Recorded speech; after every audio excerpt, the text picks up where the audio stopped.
Yo, Neff. Here we go. First question.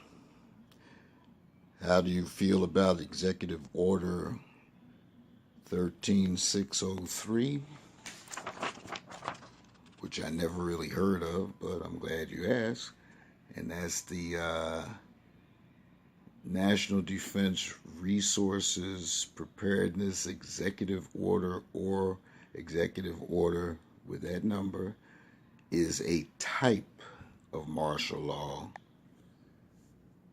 that grants the Department of Homeland Security the right to take custody of any resource needed from the people of the United States, which was signed by our now president in March of last year. Interesting, nothing surprising, but it just goes to prove that under certain circumstances, stuff can change. Like when Lincoln, what was it, the writ of habeas corpus during the Civil War was enacted. So I guess it's something living in a democratic republic that we get stuck with. I really haven't given it a thought. So it could happen, and there's nothing really we can do about it, is there? That's hot. How do I feel about mind uploading? Never heard of it, looked at it, still a little puzzled to what it's for. But I'll get in depth with that later because it's still a little puzzling to me. If there was one, okay, your next question, my bad. If there were one thing in this world you could get rid of, what would it be and why? Well, my first answer or my first thought was hate. But we know that that's a tough one, because why do you hate what you hate? My second, if I had a choice, would be greed. There's enough resources in this world that everybody can be comfortable. But unfortunately, because of all the other things that people deal with, what you gonna do?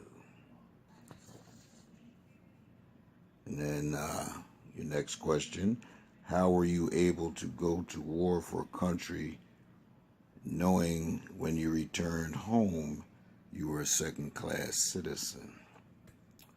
Well, my first answer was my duty of citizenship, and by enlisting, avoiding the random NAM adventure. But I did volunteer to go because, as I told my parents 2 hours before I left the Philippines, that I was on my way to Tan Son Nhut Air Base in the Republic of the Philippines. I said, if I'm going to play war, I might as well see what it is. I saw it.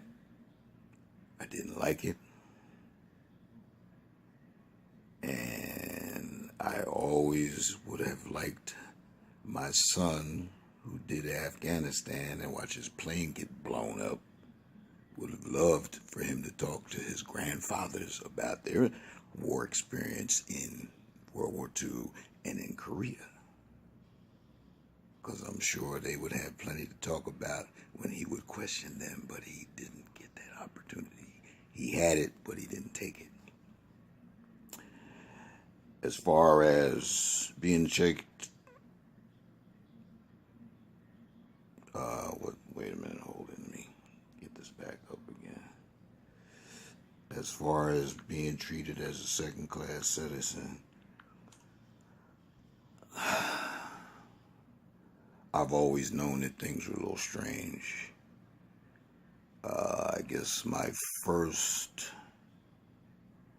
experience was going down to South Carolina in 1960 with my friend's mother, because he was down visiting his grandmother in Eastover, South Carolina, which was maybe about 20 miles from Columbia.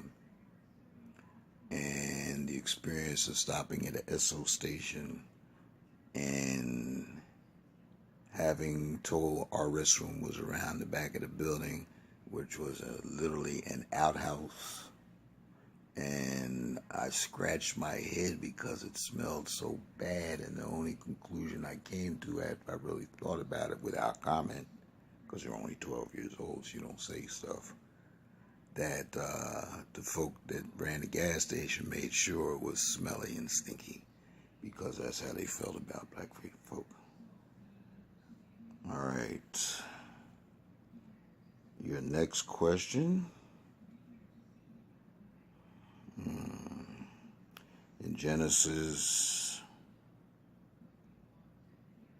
4:13 and 14, who... Yeah, I was trying to discern that, but I did read it. It says, "My punishment is more than I can bear. Today you are driving me from the land, and I will be hidden from your presence. I will be a restless wanderer on the earth, and whoever finds me will kill me." Now that's what Cain said when the Lord decided to do what he decided to do. But he also marked Cain so people would recognize him. Now, in reading that and knowing what we were taught about the Garden of Eden, it leaves you a little strange about where'd all these people come from. But that's for another time. But if you need to, you can ask a follow-up question and we'll ponder that together. As far as the, transsexual revolution, of which I know nothing about, I would imagine because, once again, we live in a democratic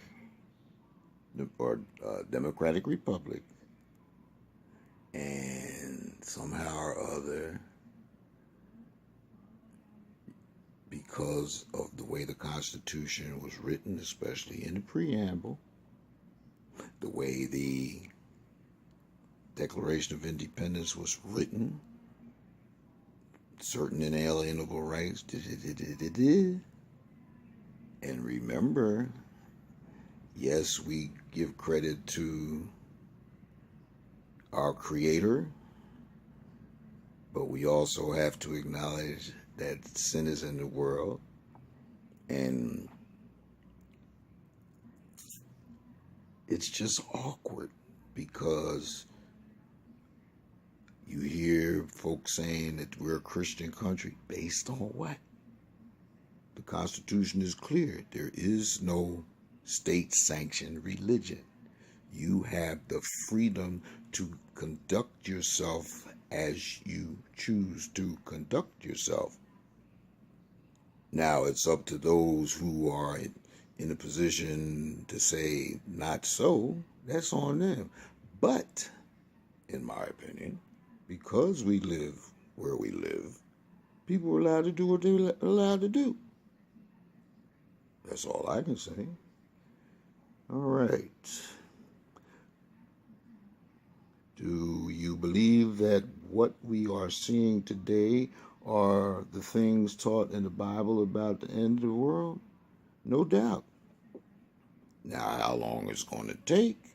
We know what it says in Isaiah, Daniel, about the 1,200 days plus whatever, which basically I think came up to like 3.5 years that Jesus preached, and then he was cut off.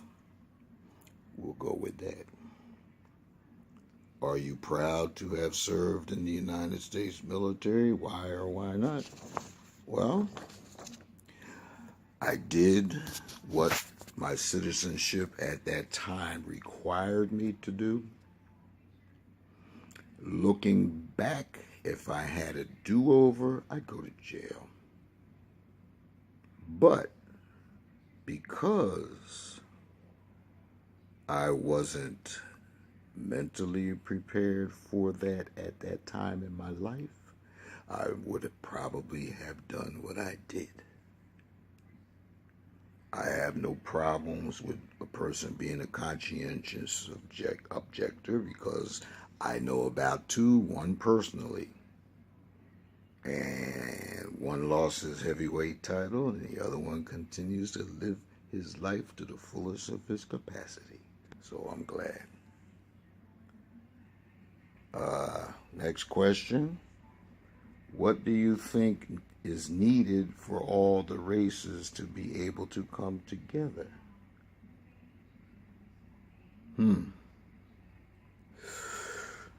I can't see it in my lifetime, but we hope for the best. And I guess something got scrambled here, or the other people that came was afraid of.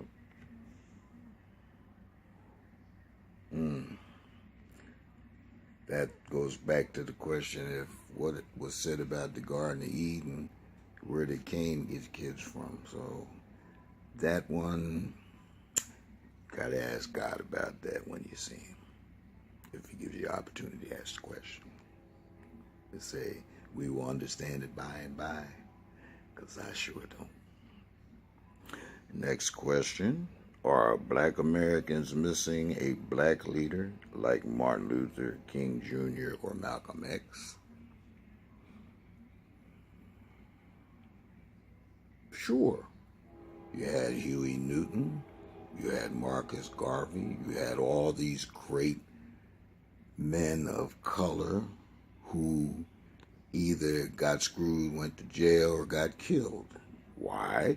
Because the powers that be don't want us to understand what has been done to us over these years since 1619, but we can go back further than that. When Alexander ruled the world, he went and built Alexandria and put all those books in it. And Alexandria was in Africa. Then he took that information over to Greece, or Macedonia, Greece, and got his boys to do a little interpretation. And it made it like black folk didn't do a thing. So, do we need a leader? We need to be our own leaders. We need to be able to, as the Bible says, come, let us reason together.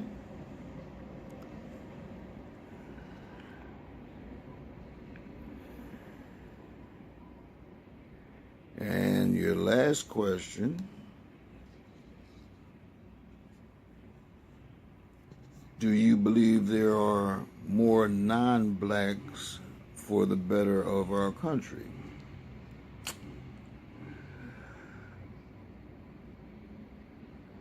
The essence of my thought with that is the fact that if you believe what's in the Bible, and like I used to say laughingly, I said, find me some white soil.